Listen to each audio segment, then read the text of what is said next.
CapStreet, c'est une solution qui permet aux personnes à mobilité réduite de savoir où est-ce qu'elles peuvent se déplacer dans une ville en fonction des différentes accessibilités des lieux où elles veulent se rendre. Par exemple, avec CapStreet, ça sera très facile de savoir si un cinéma a un ascenseur ou juste des escaliers. La deuxième chose à savoir sur CapStreet, c'est que ça peut faire des itinéraires selon votre propre niveau d'accessibilité. Par exemple, que vous soyez un senior ou une personne avec une poussette, vous allez pouvoir directement faire un itinéraire pour aller à l'endroit où vous voulez en passant seulement par des endroits auxquels vous pouvez accéder.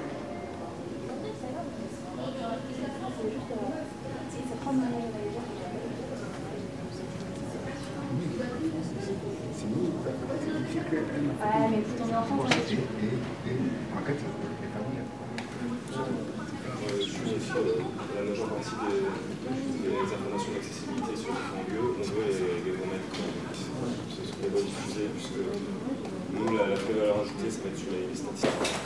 Vraiment, c'était à ce moment-là. Au début, là, on a fait la première conférence, la première présentation sur l'open data et on a eu des super retours, donc ça nous met en confiance pour la suite.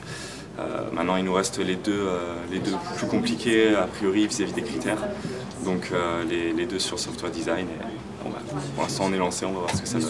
D'accord. Et tu peux m'expliquer pourquoi vous concourez dans deux catégories différentes? En fait, notre projet, c'est à la base, on le faisait en software design. Simplement, on s'est rendu compte que ça touchait d'autres domaines, notamment l'open data. Donc on s'est dit que c'était l'occasion de participer, de voir ce qu'on pouvait donner dans cette compétition aussi. Donc c'est une façon d'essayer dans plusieurs catégories de voir ce qu'on peut donner. D'accord. Et là, le jury que vous venez de voir, ils vous ont fait quoi donc, comme retour positif? Ils nous ont dit que c'était très bien, très clair, que notre présentation était rythmée, que notre projet était très très intéressant. Donc jusqu'à maintenant, que du positif, quoi. Vraiment, ils ont été très sympas. D'accord. Et là, vous enchaînez directement avec une deuxième présentation? C'est ça. Pour la catégorie software design. C'est la première présentation pour cette catégorie-là de la journée. La deuxième sera juste après manger. L'avantage c'est qu'on finit assez tôt, donc on pourra se reposer plus tôt. Par contre, du coup, on a tendance à un petit peu ramasser, donc on n'a pas trop le temps de souffler entre les présentations. Et là, il n'y a pas de stress juste avant la présentation? Un peu. Maintenant on est dedans, donc on aura le stress après, je pense. Ouais, demain ça détend quand même, comme ils disent, c'est bien. Ouais, c'est bon.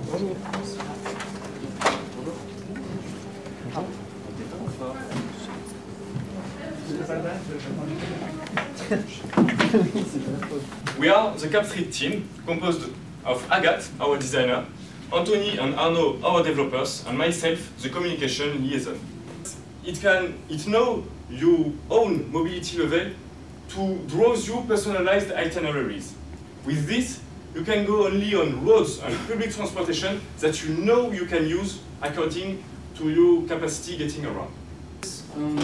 The example of our first protagonist, Thibaut. He just received a call and is invited to join a group of friends in a small restaurant in Toulouse. One of his friends gave him the name of the restaurant and an approximate address. So Thibaut has only to start CapStreet on his phone, on which he has already configured his level of mobility. So in this case, remind us that Thibaut is on a wheelchair. Then he has to go on the Places menu and the restaurant category. Le Fazoun, which is his destination, is on the list. And with one click on its name, he can access a pack of detailed information, and especially the list of accessibility materials that are installed in this place. In this case, there is a ramp and accessible toilets. CapStreet collects a lot of valuable data, such as number of points of interest in any city, number of visits, list of accessibility material installed. This data can be accessible by our users, partners, or agglomerations. Last question. Which tool did you use to manage your projects? Did you use one or? Yeah, we used not TFS. Used SVN on internet. I don't remember. It's maybe Ryux SVN because we don't have TFS at first. We would like, but we didn't have the tools, so we decided to switch on SVN. So we can get the restaurant proximity. Give like OpenStreetMap our data and make open data as well, because it's something very useful for everybody, I think. The idea is to The database is going to be open. yes, not everything, Not because our business model is based on our data, but all the accessibility detail. Guys, Thank you.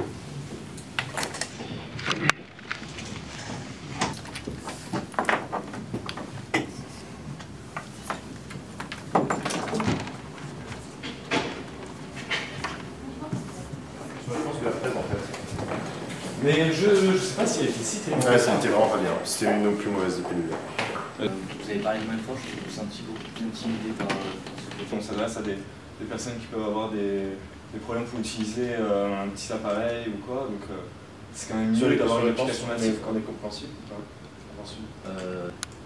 c'est une question. C'est sur les partenaires avec Google et tout. Ah oui, celle-là. Oui, t'as dit ce que tu avais fait des translateurs. Ouais, des translateurs. T'as dit non. Ouais, mais la question était bizarre. Ouais, Et elle dit, est-ce que ça peut être automatique? Non, il ne reste plus qu'une presse. Ouais, elle est à quelle heure déjà? Alors, 13h45. J'ai pas du tout faim, quoi. Moi aussi. Bon, donc il en reste un au taquet. Le dernier, il faut vraiment qu'il fasse un perfect. J'aimerais bien qu'on soit de nouveau dans la salle là-bas. Là. C'était mieux, je trouve. Plus à l'aise dans le En fait, je fais gaffe En fait, parce que c'était quand moi je trop passais, bien, quand moi je passais tes slides, t'étais pile devant moi. Devant Je le- passais les slides comme ça, il y avait les gens là, toi t'étais là. Ouais, je crois qu'ils t'ont pas vu les gens toute la presse. Et j'ai pas osé T'étais derrière, toi. faire comme ça. Tu Tu t'es vois. mis dans le coin, Non, mais c'était moi, moi, je peux pas mettre devant le PowerPoint. La dernière, Ouais.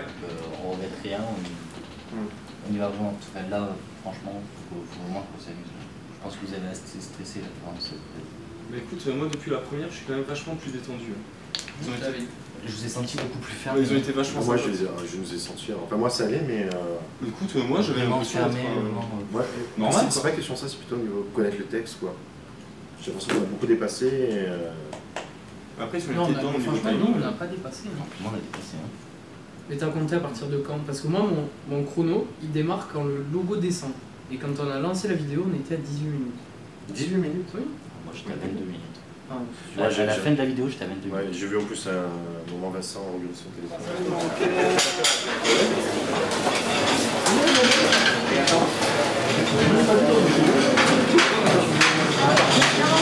the information is instantly sent to CapSuite servers and taken in account for any future itinerary calculation.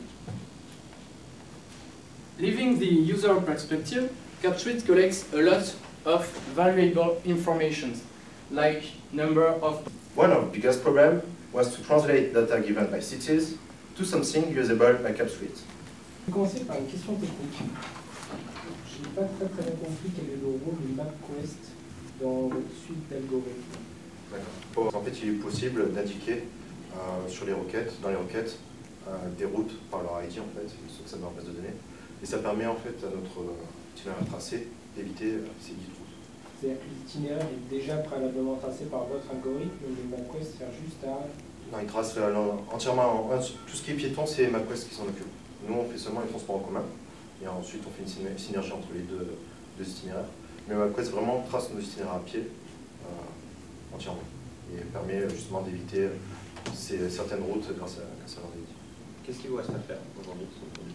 Faire d'autres devices. On aimerait bien toucher tous les autres mobiles, par exemple Android ou iPhone. Ça c'est pour la partie développement. Après je vais laisser mes camarades. Notre objectif c'est de le sortir sur Toulouse avant la fin de l'année. Ça veut dire beaucoup de choses vu que ce sera la première ville. Ça veut dire qu'il faut qu'on s'entende bien avec la mairie, avec la régie de transport, que nos partenaires nous suivent comme il faut. Éventuellement qu'on voit si on a besoin d'investisseurs ou pas. Pour l'instant on n'en a pas besoin, mais ça peut arriver lors de la mise en production. Donc voilà, c'est plus sur l'application au concret qu'il va falloir qu'on travaille.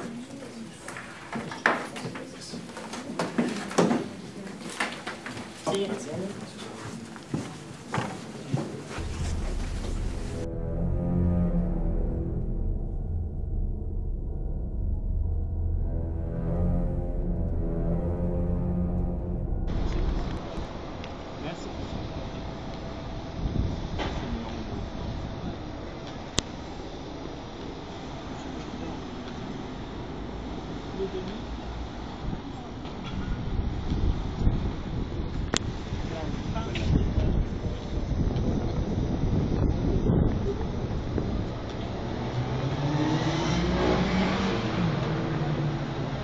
va, vous êtes moins stressé là?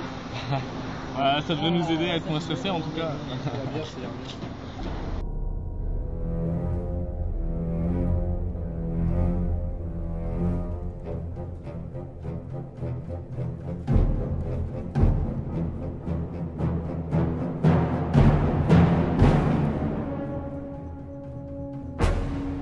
À 13, on a plutôt bien réussi.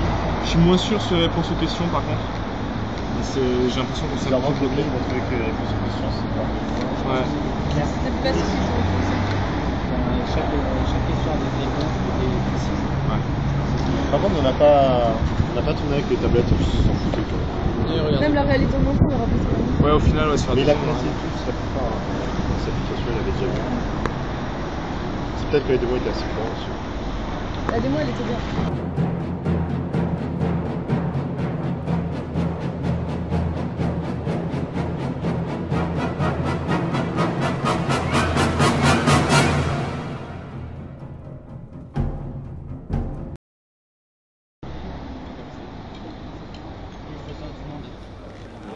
Complètement complexe. S'il n'y a pas ça, ça veut dire qu'on est joué un peu. Vous avez fait quoi vous en Delta et vous avez fait quoi? La notion que vous avez fait sur les deux, vous étiez T'as vu ça où? Là, non, mais le. Bon, bah maintenant que tout est fini, vous êtes passé, vous avez fait vos 3 présentations. Comment vous le sentez? Bah, on attend, on a fait ce qu'on voulait, on n'a pas eu de grosse erreur. On va voir si ça suffit quoi. Non mais je suis désolé, j'ai envie de faire des vannes quoi, c'est toi la grosse erreur. Non mais ça s'est bien passé, maintenant on va essayer de profiter un petit peu de notre présence chez Microsoft. Entre nous et voilà. Vous êtes optimiste pour les résultats? Non. Non. Et Non, on peut pas savoir. Vous aimeriez améliorer des choses dans vos présentations ou vous voyez des choses à corriger? Vous êtes satisfait? Franck, à part Franck, tout va bien. Bon, ouais, par moi, ça allait, ouais. Alors, finalement, la 5-13, pas trop dur. Les compétitions sont terminées, c'est que c'est pour la force. Mais ça s'est pas trop mal passé. Différents avis, les jurys sont quand même bien différents, les questions bien différentes. Ouais, on a eu le cas aussi avec nos compétitions et nous. Ouais. Bon, après, nous on s'affronte seulement sur software design. On verra bien à 19h. C'est important. Vous êtes concurrent? Et oui, concurrent sur software design. Vous venez de la même école? Oui. Vous êtes copains quand même? Oui. Non, moi je l'aime pas. Non, mais j'aime bien quand même Franck. On s'entend bien, ça va. Oui. D'accord. Et vous êtes un peu stressé là avec les résultats qui doivent arriver dans la soirée? Bah, un peu, mais la fin des euros, ça fait retomber la pression quand même. J'étais plus stressé avant les présentations que maintenant, quoi. Clairement. Mais par contre, à 18h59, là, le stress va remonter. Alors maintenant, nous allons annoncer la catégorie software design. D'abord, il y a tous les euros d'abord, ils présentent les petites catégories, puis parler avec l'équipe. Il y a dedans, c'était le ministre de la Jeunesse et des Sports, Nathalie Martin-Hirsch, un long discours et tout. Bon, le résultat, ça arrive. Bah, en plus, ouais, toi, il y a moyen que du coup vous montiez plusieurs fois. Oui, mais là, cette année, il n'y a que les premières places. Hein. Ouais, mais que les premières places, mais je suis confiant quand même. Ah, on verra bien.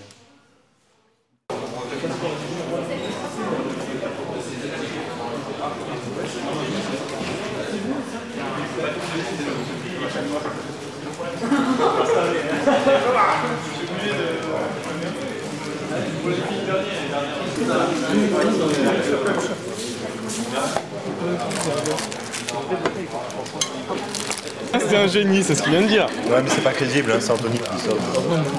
Ouais c'est vrai, ça part de bas mais bon. Moi j'en prends toujours plein.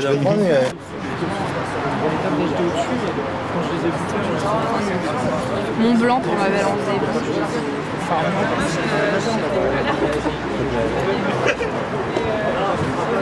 La moitié de notre région a fait. Bah c'est vrai, on a commencé à bouger de bruit.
Genre,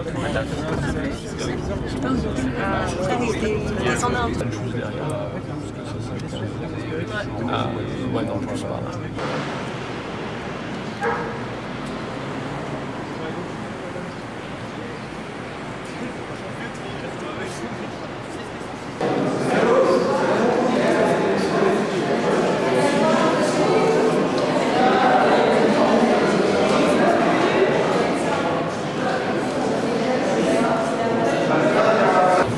Alors Cap Street, moi je trouve que l'idée est vraiment géniale.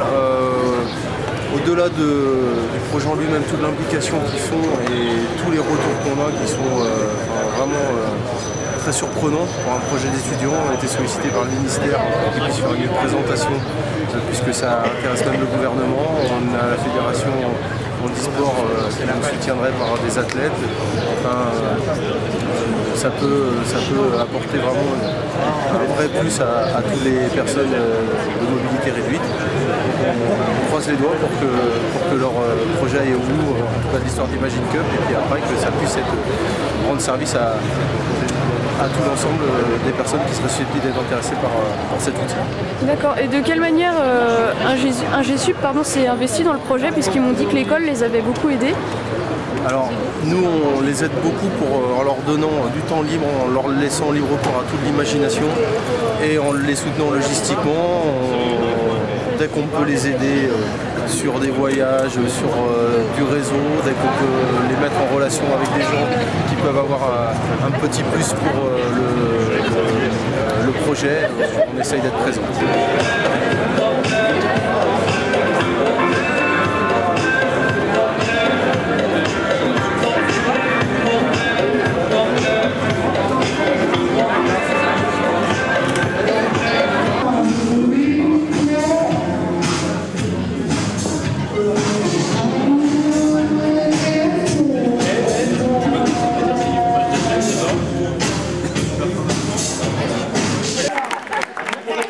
David Cohen, responsable du programme Imagine Cup cette année, on peut l'applaudir. Oh David! Imagine Cup, le championnat étudiant de l'innovation numérique. C'est ça. Et avec beaucoup de participation cette année. Bah oui, on a dépassé les 10 000 participants ce soir à Imagine Cup. Oh David! Sans avoir été sélectionnés pour être les champions de cette soirée à la cérémonie des 10 ans.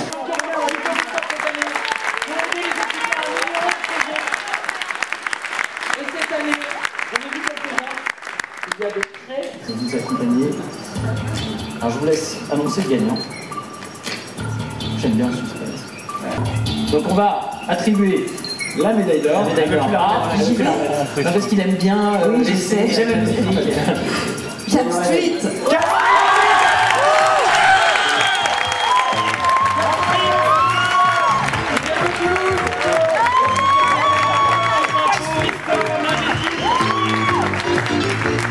Bravo les gars. Bravo, bravo, félicitations. Bonjour. Moi juste, oui. C'est juste 2 secondes, je voudrais vraiment vous remercier à titre personnel, parce que moi je suis à mobilité réduite, j'ai des difficultés pour me déplacer, et des choses comme vous proposez, c'est génial et je les attends avec impatience. Bravo, vraiment. Justement. J'aimerais aussi remercier particulièrement les écoles qui nous ont vachement aidés, donc l'ISCOM, Superfo et InGSUP, et notamment InGSUP à travers Boris Leduc qui nous a énormément aidés, donc j'aimerais vraiment le remercier ce soir. La médaille d'or. Alors c'est pas n'importe qui. Qualificatif pour la finale mondiale début juillet en Australie à Sydney. Et où est le papier? Je l'ai appris par cœur. Donc voilà, on compte vraiment sur vous tous pour faire quelque chose de très grand à Sydney. La médaille d'or, c'est Cap Street. Bravo.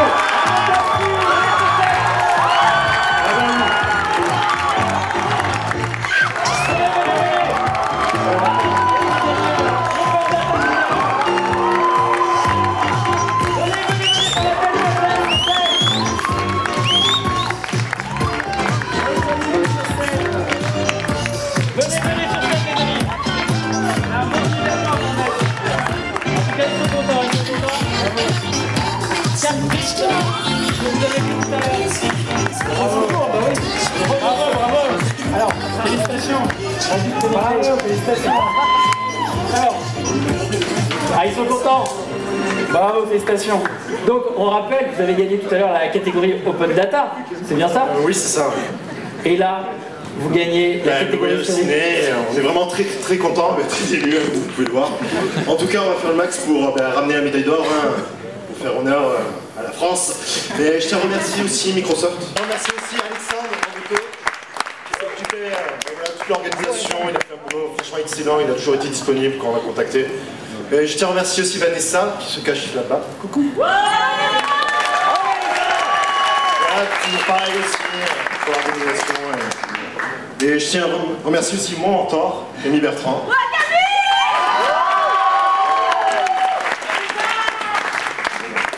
Vous représentez la France lors de la finale début juillet à Sydney, on peut les applaudir, bravo! Tout le monde est là. Allez, petite photo de famille, et après on fait la fête tous ensemble.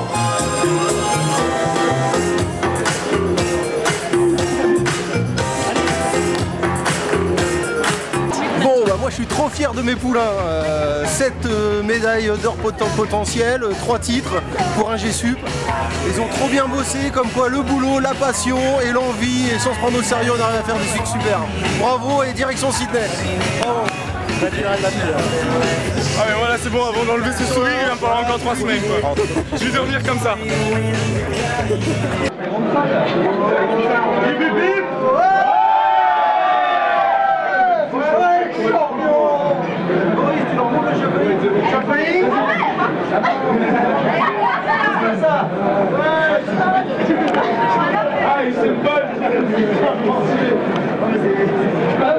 Ok, bonjour, donc là on sort du jury, on a annoncé les résultats. Capstreet a fini premier. Donc on va demander à Guillaume pourquoi ils ont été premiers aujourd'hui. En fait, Capstreet, ils avaient un projet qui était super complet. Je pense qu'ils ont réussi à convaincre vraiment tous les membres du jury sur leur approche. L'aspect Open Data était vraiment super important dans leur projet, il a vraiment été bien exploité. Ils ont une bonne plateforme, ils ont vraiment bien réfléchi et on sent qu'il y a eu beaucoup de boulot derrière. Et surtout, on sent qu'en fait, au-delà du projet, il y a une vraie réalité qui s'inscrit. Ils ont déjà plein de partenariats avec des villes, ils sont en contact avec un ministère, ils ont déjà des contacts à l'étranger pour implémenter leurs solutions. Et là, du coup, on a vraiment toute la viabilité du projet et on sait que derrière, ça peut aller loin. Le projet en lui-même peut aller loin, mais au-delà de la compétition, il y a même, pourquoi pas, une boîte qui peut se monter derrière et faire vraiment de ce projet une réalité. Et je pense qu'au final, sur ce projet-là, les membres du jury l'ont bien compris. Benjamin, tu étais là aussi. Ouais, donc ça a été très clair pour nous cette première place, déjà parce qu'il faut se rappeler qu'ils ont un projet très concret pour résoudre un problème très concret pour les personnes à mobilité réduite, donc travailler sur l'accessibilité des personnes à mobilité réduite. Et ils ont une solution qui prend ce problème à bras le corps et qui répond réellement. Ils ont eu un paquet de témoignages de personnes à mobilité réduite. On l'a vu sur scène, même avec une des intervenants sur scène qui était à mobilité réduite et qui les a remerciés personnellement pour leur projet, leur travail sur ce genre de solution. Et donc pour la finale mondiale, ce qu'il faudra améliorer, l'anglais. L'anglais c'est primordial et c'est vrai que c'est un problème général des Français de ne pas pouvoir en fait bien s'exprimer en anglais. Et je pense qu'à ce niveau-là, il faut vraiment arriver à présenter de manière parfaite leur projet parce que la présentation, mine de rien, c'est quelque chose qui va énormément compter parce que c'est des juges internationaux. Et en fait, là, la moindre erreur en fait, de présentation pourrait être fatale. Parce qu'il faut bien voir qu'en finale mondiale, il y a à peu près 65-70 équipes et que ça tombe très vite à 18 puis à 6 équipes pour le top 3. C'est un beau projet, des belles idées, une belle réalisation, tout ça pour continuer, il y a des axes d'amélioration à droite à gauche et derrière il ne faut pas oublier la présentation, c'est la première interface entre le jury et leur projet et c'est ça qui va être important.